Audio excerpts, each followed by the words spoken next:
CM Yogi Adityanath का भाजपा प्रत्याशी हरीश द्विवेदी, जिला पंचायत अध्यक्ष संजय चौधरी, जिला अध्यक्ष विवेकानंद मिश्रा ने किया स्वागत।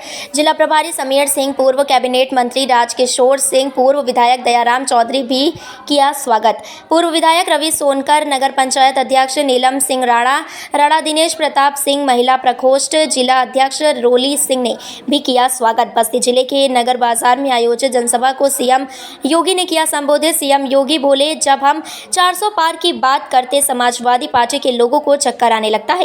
एक तरफ राम भक्त है और दूसरी तरफ रामद्रोही है सीएम योगी। रामद्रोही आतंकवाद के समर्थक, भारत की सुरक्षा में सेंध लगाने वाले सीएम योगी। नए भारत का दर्शन आज हम सबको हो रहा है सीएम योगी बोले, यही समाजवादी पार्टी की सरकार थी जब मुंडेरवा चीनी मिल बंद हुई थी। हमारी भारतीय जनता पार्टी की सरकार आई तो यहीं पर हमने मुंडेरवा में चीनी मिल चालू कर दिया। सीएम योगी, उनके समय में गरीब भूख से मरता था, किसान आत्महत्या करता था, बेटी और व्यापारी सुरक्षित नहीं थी, अराजकता, दंगा, कर्फ्यू था। सीएम योगी मंच पर उपस्थित उत्तर प्रदेश सरकार में मेरे मंत्रिमंडल के सहयोगी श्री राकेश सचान जी, जिला अध्यक्ष श्री विवेकानंद मिश्र जी,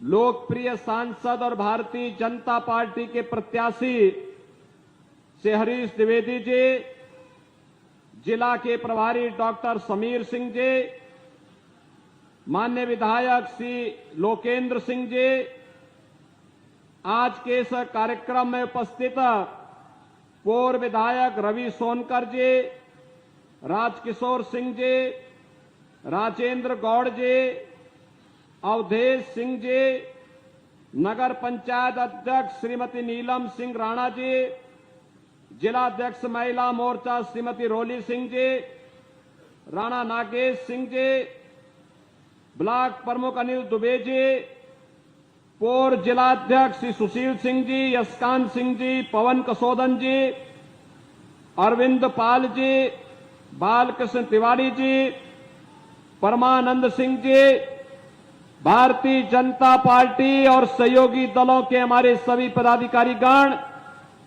उपस्थित बहनों और भाइयों, लोकसभा चुनाव के छठे चरण के लिए आप सभी बस्ती वासियों से अपील करने के लिए आज मैं विशेष रूप से बस्ती में आया हूं। बहनों और भाइयों, 25 मई को आपको मतदान करना है और पूरे देश के अंदर जो हवा है, जो लहर है, लोगों के मन में एक ही नारा गूंज रहा है, एक ही स्वर चरत्र गूंज रहा है। चारों ओर लोगों के मन में एक ही संकल्प है और वह संकल्प है कि फिर एक बार बस्ती की आवाज इतनी जोर होनी चाहिए कि लखनऊ और दिल्ली तक आवाज पहुंच सके। फिर एक बार अब की बार बहनों और भाइयों, जब हम 400 पार की बात करते हैं तो समाजवादी पार्टी के लोगों को तो चक्कर आने लगता है, क्योंकि सरकार बनाने के लिए चाहिए 273 वोट, 273 सदस्य संसद सदस्य चुनेंगे, वही पार्टी की सरकार बनेगी। और समाजवादी पार्टी तो मात्र 63 सीट पर भी चुनाव नहीं लड़ पा रही है। तो ये 400 पार की आपके नारे को सुनकर के पूछते हैं कैसे होगा, तो जनता ही उनको जवाब दे देती है। और जनता जनार्दन की जवाब होती है कि जो राम को लाए हैं,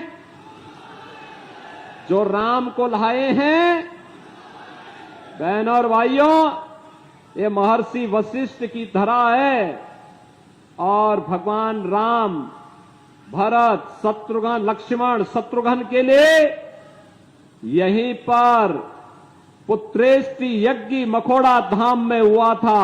ये वही धरा है और इसीलिए मैं आज आपका आह्वान करने के लिए आया हूं। पूरा चुनाव अगर आप देखेंगे, स्पष्ट ध्रुवीकरण होता हुआ दिखाई देता है। एक और राम भक्त हैं और दूसरी तरफ रामद्रोही हैं। रामद्रोही आतंकवाद के समर्थक, नक्सलवाद के समर्थक, भारत की सुरक्षा में सेंध लगाने वाले, भारत के विकास को बाधित करने वाले, गरीबों के हकों पे डकैती डालने वाले, समाज को जाति के नाम पर आपस में बांटने के षड्यंत्र करने वाले लोग हैं, जिनके मन में देश के प्रति कोई सम्मान का भाव नहीं, आपके प्रति कोई संवेदना का भाव नहीं। इनकी संवेदना आपके प्रति नहीं, राम भक्तों के प्रति नहीं, इनकी संवेदना माफियाओं के प्रति बनती है। बहनों और भाइयों, दूसरी तरफ राम भक्त हैं, मोदी जी के नेतृत्व में राम भक्त 500 वर्षों का इंतजार समाप्त करके अयोध्या में रामलला को फिर से विराजमान करने का काम करते हैं। राम भक्त आज देश को दुनिया के अंदर सम्मान दिला रहे हैं, भारत की सुरक्षा को पुख्ता कर रहे हैं, आतंकवाद और नक्सलवाद को पूरी तरह नेस्तनाबूद करते हैं। तो अब तो जो कांग्रेस और समाजवादी पार्टी की सरकार के समय बोला जाता था, कोई आतंकी वारदात होती थी, हम कहते थे रे आतंकवाद के खिलाफ कार्रवाई करो, तो ये लोग क्या कहते थे? कहते थे आतंकवादी सीमा पार के हैं। और अब तो आतिशबाजी भी करते समय कोई पटाखा जोर से फट जाए तो पाकिस्तान पहले सफाई देता, कहता साहब मेरा हाथ नहीं है। उसे मालूम है ये नया भारत है, छेड़ता नहीं है, लेकिन कोई छेड़ता है तो उसको छोड़ता भी नहीं है। ये नए भारत का दर्शन आज हम सबको हो रहा है। आज देखो विकास भी है, सुरक्षा भी है, सम्मान भी है, हाईवे बन रहे हैं, रेलवे की बेहतरीन सुविधा मिल रही है, 1 डिस्ट्रिक्ट 1 मेडिकल कॉलेज का निर्माण हो रहा है, AIIMS, IIT, IIM, triple IT, NIT, world class university का निर्माण हो रहा है, और साथ साथ हर घर नल की योजना और नल से शुद्ध पेयजल उपलब्ध कराने की योजना भी क्रियान्वित हो रही है। बहनों और भाइयों, यही समाजवादी पार्टी की सरकार थी जब मुंडेरवा की चीनी मिल बंद हुई थी।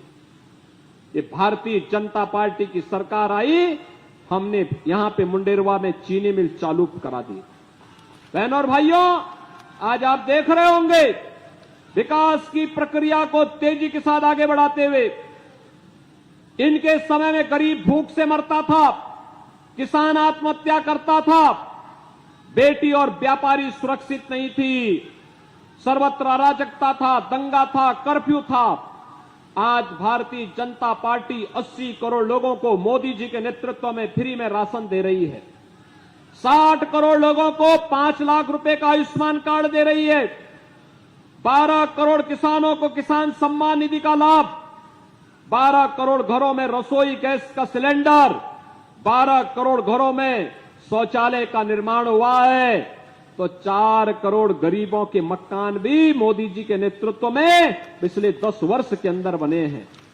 और अब तो मोदी जी ने घोषणा की है 70 वर्ष से ऊपर के प्रत्येक बुजुर्ग को प्रतिवर्ष 5 लाख रुपए की स्वास्थ्य की सुविधा उपलब्ध करवाएंगे।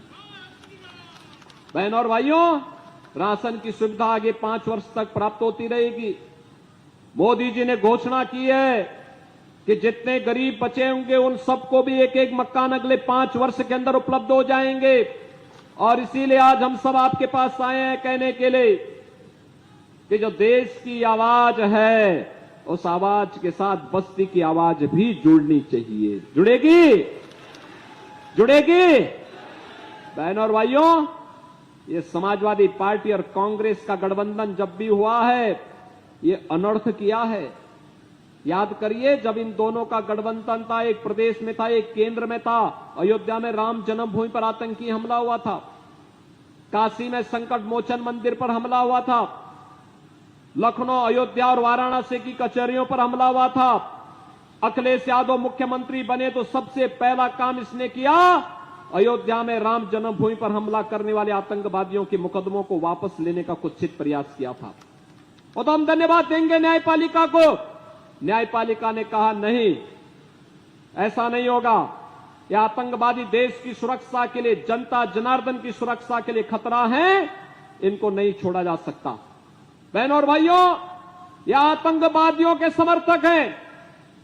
आपने देखा होगा, एक तरफ राम भक्तों पर गोली चलाते हैं और दूसरी तरफ आतंकवादियों के मुकदमों को वापस लेते हैं। कोई गरीब जब आत्महत्या करता था, भूख से मरता था, इनकी संवेदना नहीं थी। किसान आत्महत्या करता था, इनकी संवेदनाएं नहीं होती थी। लेकिन अभी एक माफिया मरा है, उस माफिया के लिए मातम मनाने के लिए समाजवादी पार्टी के लोग गए थे। बहनों और भाइयों, अभी इनकी मंशा अच्छी नहीं है। मैं तो आपसे कहने के लिए आया हूं आज, और वह कहने के लिए आया हूं कि कांग्रेस और समाजवादी पार्टी का जो अनर्थकारी गठबंधन है, यह गठबंधन अब भारत की सुरक्षा पे सेंध लगाने के साथ साथ आपकी प्रॉपर्टी पर भी सेंध लगाने की तैयारी कर चुका है।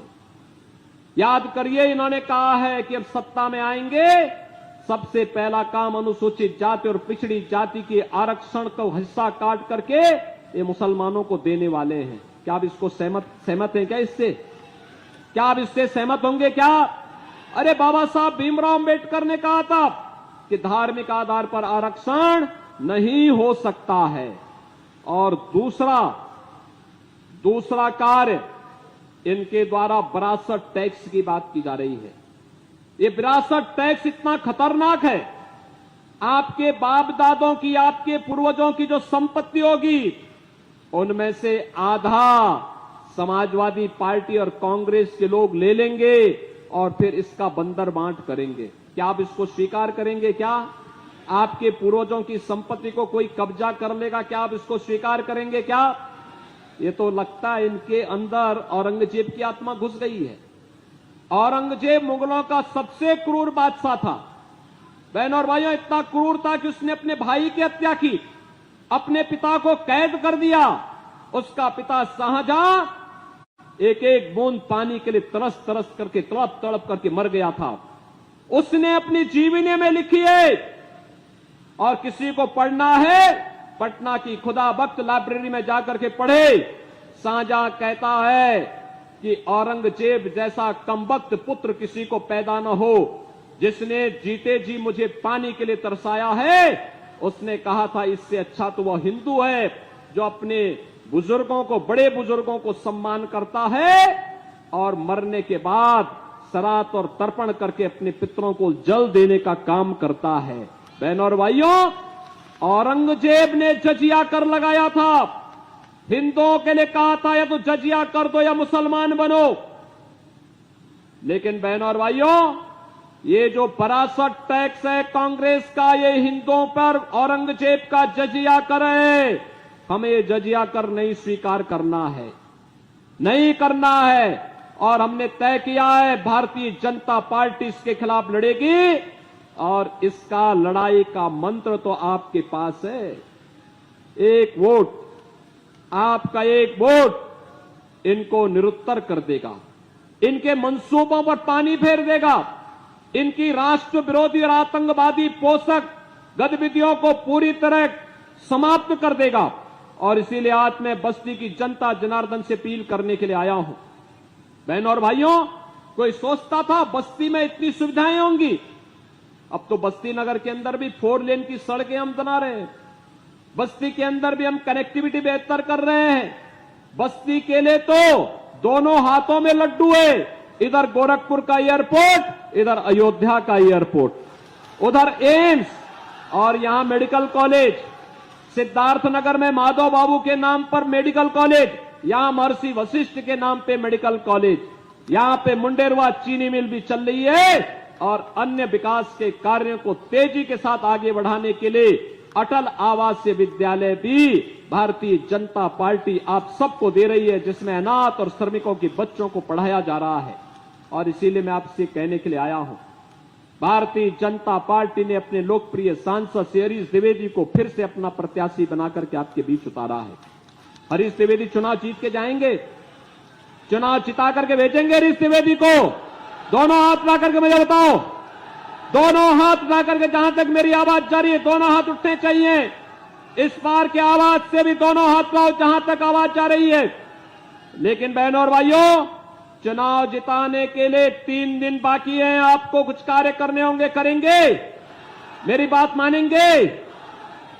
क्या काम करना है बताओ?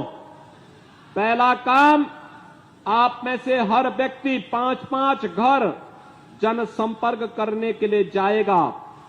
उन लोगों को मेरा संदेशा देगा कि राम भक्तों की सरकार फिर से बननी है और जो देश की आवाज है कि जो राम को लाए हैं हम उनको लाएंगे, इस आवाज के साथ लोगों को जोड़ना। जोड़ेंगे? आप में से हर व्यक्ति 15 घरों में कमल खिलाने का काम करेगा।